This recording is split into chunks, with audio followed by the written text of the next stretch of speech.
Good morning students. चलिए आज हम रे ऑप्टिक्स का एक माइंड मैप बनाएंगे जिसमें हम उस रे ऑप्टिक्स से रिलेटेड इंपॉर्टेंट फंडामेंटल फॉर्मूलाज को याद करने की कोशिश करेंगे। दिखने में रे ऑप्टिक्स काफ़ी बड़ा चैप्टर है, इसका काफ़ी ज़्यादा वेटेज है, लेकिन इसके अंदर अगर मैं इंपॉर्टेंट चीज़ें देखूँ तो मुझे उसमें सिर्फ जो सबसे फंडामेंटल चीज़ें हैं, मुझे वो क्या जो दिखती हैं वो मैं आज आपको बताने जा रहा हूँ, जो आपको याद रखनी चाहिए। तो सबसे पहले तो इस चैप्टर को हम अगेन दो पार्ट में डिवाइड करेंगे। एक तो रे ऑप्टिक्स, रे की स्टडी, रे के पाथ की स्टडी, और उसके बाद ऑप्टिकल इंस्ट्रूमेंट्स, जिसमें हम उसके रे की स्टडी करने के बाद उसको यूज़ करेंगे डिफरेंट इंस्ट्रूमेंट्स बना के, ताकि हम दूर की चीज़ देख पाएँ या छोटी चीज़ देख पाएँ। तो रे ऑप्टिक्स जैसा इसमें दिखा रहे हैं, पहला पार्ट इसको दो पार्ट्स में डिवाइड कर सकता हूँ मैं। रे optics and this is optical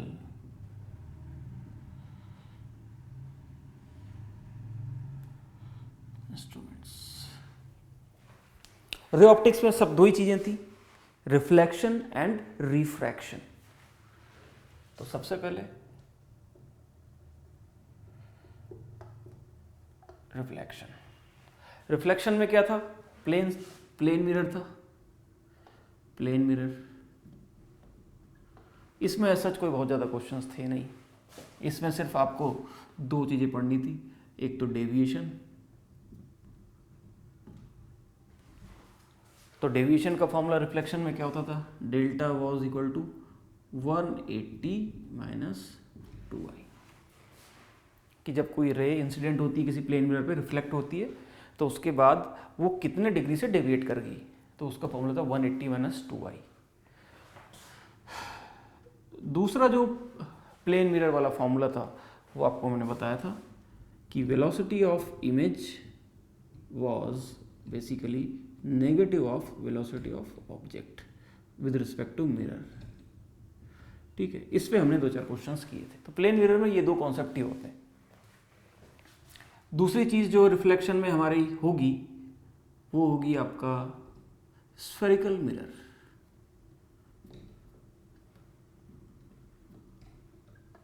ठीक है, स्फेरिकल मिरर में भी वही दो चीज़ें थी। सबसे पहली चीज़ तो क्या थी? 1/v minus plus 1/u equal to 1/f, और दूसरा क्या था? m will be equal to minus v/u। तो ये रिफ्लेक्शन खत्म। मतलब ये दो चीज़ें आपको याद रहनी चाहिए। उसके बाद वो इमेज फॉर्मेशन के डिफरेंट पोजीशन पे डिफरेंट वो जो कॉन्सेप्ट थे वो आपको ध्यान रखना है। ठीक है, तो उसको भी मैं लिख देता हूँ। इन्वर्टेड मीन्स रियल और इरेक्ट मीन्स वर्चुअल। ऐसा करके मैंने आपको उसमें से एक पॉइंट लिखा है, इसके अलावा 2 और 3 पॉइंट और होते थे, वो आपको याद रखने। अब हम चलते हैं दूसरी चीज पे, दैट इज रिफ्रैक्शन। ये 2 और 3 पॉइंट आप ढूंढ लोगे या मैं बता दूं? कैमरे से कैसे बताओगे आप? तो ये मैं बता ही देता हूं। याद करो, दूसरे पॉइंट की बात कर रहा हूं। जो हमारा कॉन्केव मिरर था, ये मेरा फोकस होता था, ये मेरा सी होता था। तो मैं कहता था, इसको मैंने 3 रीजन में डिवाइड किया था, सी और एफ। तो हम कहते थे बियॉन्ड सी जो रीजन है, दिस इज डिमिनिश्ड। सी के बियॉन्ड जो रीजन अगर इमेज बन रही है तो वहां पे इमेज कैसी बनेगी? डिमिनिश्ड, यानी छोटी बनेगी। सी पे इमेज सेम साइज की बनेगी, और सी के आगे अगर है तो आपकी इमेज बड़ी बनेगी। वैसे ही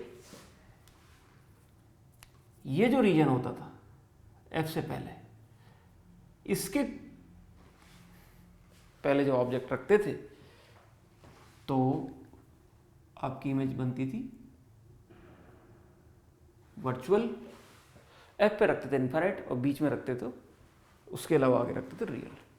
तो ऐसे करके आपको ये सारी चीज़ें याद होती थी, ठीक है। और जो तीसरा पॉइंट था वो ये था, ऑल इमेजेस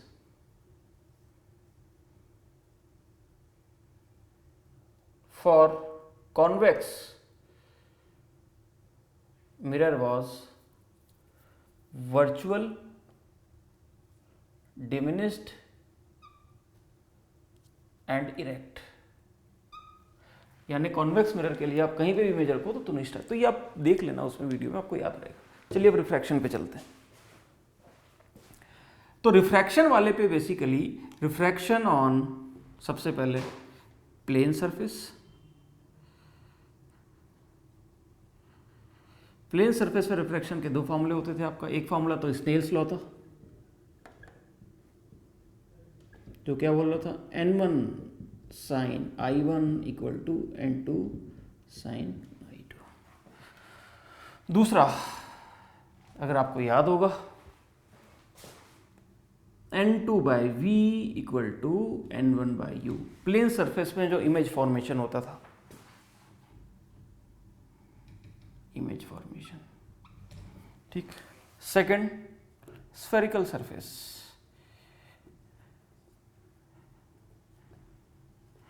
स्फेरिकल सरफेस में हमारे पास एक ही फॉर्मूला था, वो था n2 by v minus n1 by u equal to n2 minus n1 by R. अगर आप देखोगे तो प्लेन सरफेस का मतलब है r की वैल्यू इनफाइनाइट। तो ये स्फेरिकल सरफेस से ही हम प्लेन डिराइव करते हैं। यहाँ पे r की वैल्यू इनफाइनाइट पुट कर दूंगा तो ये टर्म जीरो हो जाएगा, वो सरफेस प्लेन हो गया, इंटरफेस, तो ये वाला फॉर्मूला बन जाएगा। यानी ये इसी से डिराइव हुआ है, कुछ अलग नहीं है।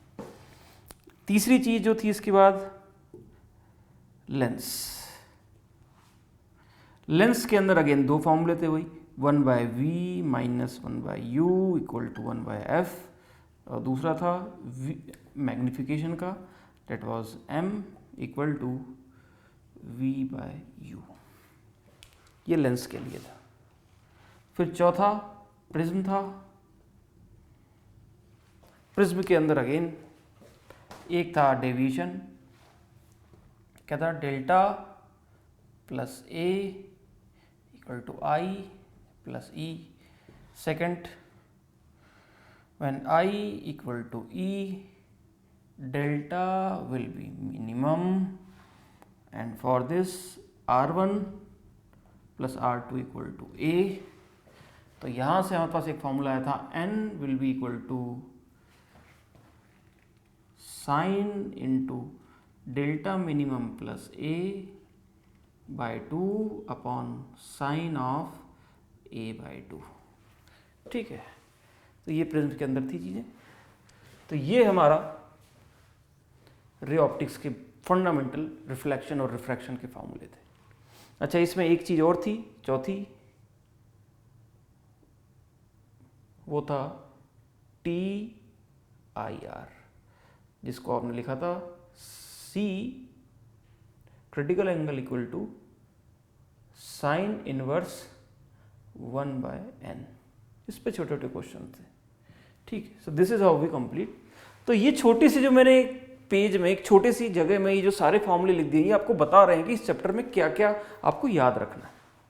मैं इन चीज़ों को फिर से नहीं पढ़ा रहा हूँ, मैं सिर्फ इनकी लिस्ट आपको बना के दे रहा हूँ ताकि आपके दिमाग में सेट हो जाए कि इस चैप्टर में आखिर मुझे क्या क्या चीज़ आनी चाहिए। जैसे इस चैप्टर में रिफ्लेक्शन, रिफ्रैक्शन, रिफ्लेक्शन के अंदर plane mirror, spherical mirror, refraction के अंदर भी plane mirror, spherical mirror, but again एक और चीज़ थी, वो था प्रिज्म, और एक और नया फिनोमेना था, दैट वाज TIR। तो ये इसके बाद इन चीज़ों को समझने के बाद जब आपको ऑप्टिक्स की बेसिक फंडामेंटल क्लियर हो जाते हैं, फिर आप आते हैं ऑप्टिकल इंस्ट्रूमेंट्स में। ऑप्टिकल इंस्ट्रूमेंट में सबसे पहले ह्यूमन आई।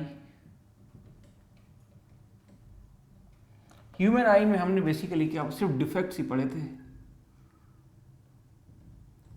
और उसके बाद उनकी क्योर पड़ी थी, ठीक। तो आपको पढ़ना है डिफेक्ट्स। दो तरह के डिफेक्ट्स होते थे, myopia, hypermetropia. Myopia and hypermetropia.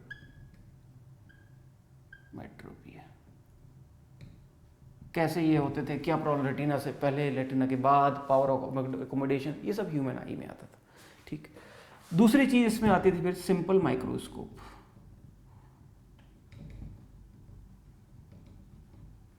Simple microscope में मैग्निफिकेशन हमने पढ़ा था, ऑप्टिकल मैग्निफिकेशन एम थीटा, जो होता था D/F फॉर नॉर्मल एडजस्टमेंट, और ये होता था 1 + D/F for strained I adjustment. ठीक, तो मैंने आपको सिंपल माइक्रोस्कोप के रे डायग्राम बना के सिखाया था, और क्योंकि ये इतना इंपॉर्टेंट है सिंपल माइक्रोस्कोप, क्योंकि इसी को रेप्लिकेट हम कर देते हैं कंपाउंड माइक्रोस्कोप में। हर साल इससे क्वेश्चंस आते हैं। कंपाउंड माइक्रोस्कोप, कंपाउंड माइक्रोस्कोप में जो मैग्निफिकेशन का फॉर्मूला होता था वो था M ऑप्टिकल, मतलब M ऑब्जेक्टिव इंटू M आई पीस। तो जो आई पीस है उसका मैग्निफिकेशन तो बिल्कुल सिमिलर किसके जैसा होता था, सिंपल माइक्रोस्कोप, और जो M ऑप्टिकल होता था उसका मैग्निफिकेशन होता था V/U।